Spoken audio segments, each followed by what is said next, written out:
Hello and welcome to another Tabletop Games Blog Saturday review. It's the 11th of July in the year of our Lord, 1899.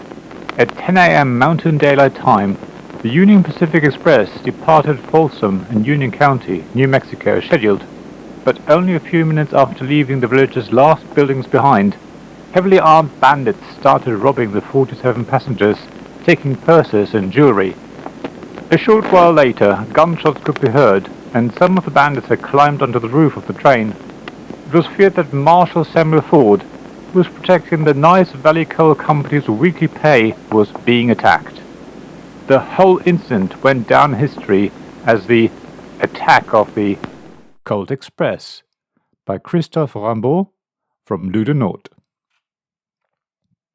After having played the game online, thank you again to Jamie Adams for introducing me to it. See my Digital Eyes review for more details. And being told that the physical game came with a 3D cardboard train where the bandit and marshal meeples would walk around, pick up loot, climb onto the roof and carry out all the actions. I just had to buy a copy.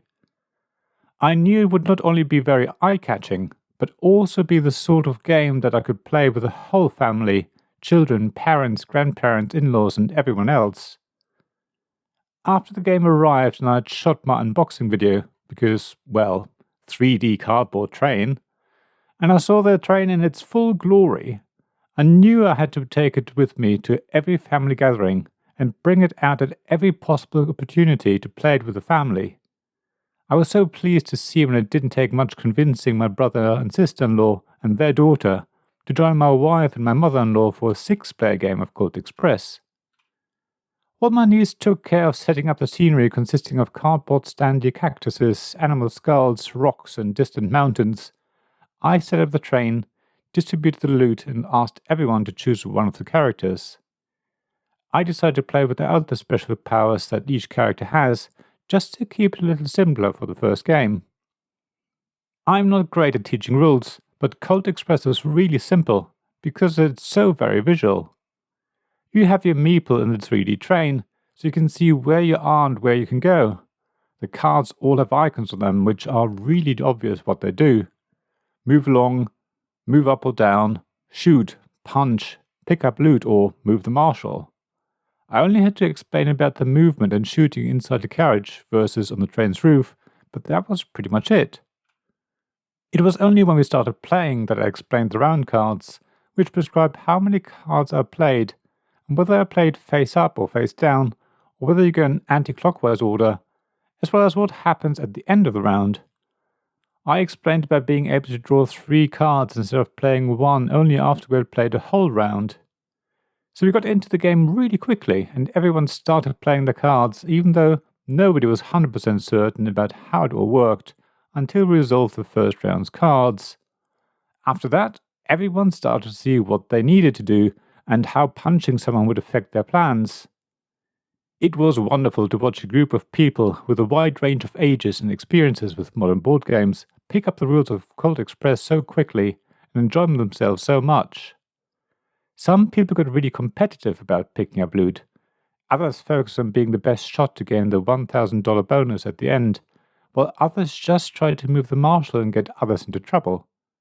However, everyone got something out of the game, and you had the usual sibling rivalry, the moments where you didn't want to punch your mother-in-law's or your wife's characters, but you had to choose one of them, and everything else that makes Colt Express so much fun in a family setting. The programming mechanism is also really great because when you understand what the cards do and how they can really affect other people's plans, the metagame develops and you're trying to work out whether another player is likely to punch you or someone else.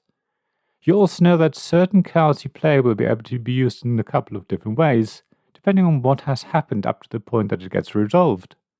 After all, you can move a long way on the roof, so even if you get punched, you can usually still get to where you wanted to go. We also played Colt Express with our neighbors, and they really got into it too. We decided to play the second game with character powers, and that adds another level of strategy and tactics, of course. It was just as hilarious to see people punching each other and Cherokee picking up loot at the same time, while Django's gun would push other bandits into the next carriage.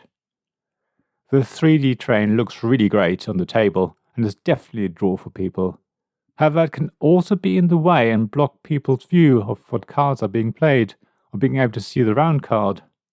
So you're best putting the train and carriages off to one side, while the players sit on the other. That way everyone can see the train, the loot, the meeples and the cards. It really works that way, but isn't necessarily the most obvious way of setting it up. As you can tell, I still love Colt Express, and I'm really pleased to have a physical copy of the game now. The 3D train is definitely not a gimmick, even though it certainly has a toy appeal. For visual people like myself, it really enhances the experience.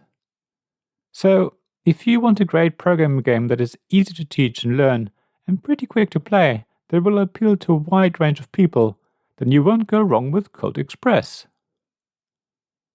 Thank you for listening to this Tabletop Games Blog Saturday Review podcast. Please check the description below for links mentioned in this episode, as well as to the written version of this article on the blog. If you enjoyed this episode, please subscribe, give us some stars or leave a review. Please also tell your friends about me, and if you want to offer financial support, check out my Patreon and Ko-fi pages, links to which you'll find in the blog at tabletopgamesblog.com. So thank you again for listening, and I hope to see you again soon. This podcast was made possible by the generous help of my Patreon supporters. Royal Patrons, Nicholas Higgins and Sean Newman. Magic Champion Zeb Hicks. Castle Guards David Miller and James Naylor. Dice Masters Alex Bardi, Paul Grogan and Robin Kay. And Shining Lights Gavin Jones, Sarah Reed, Richard Simpson and Tim Vernick.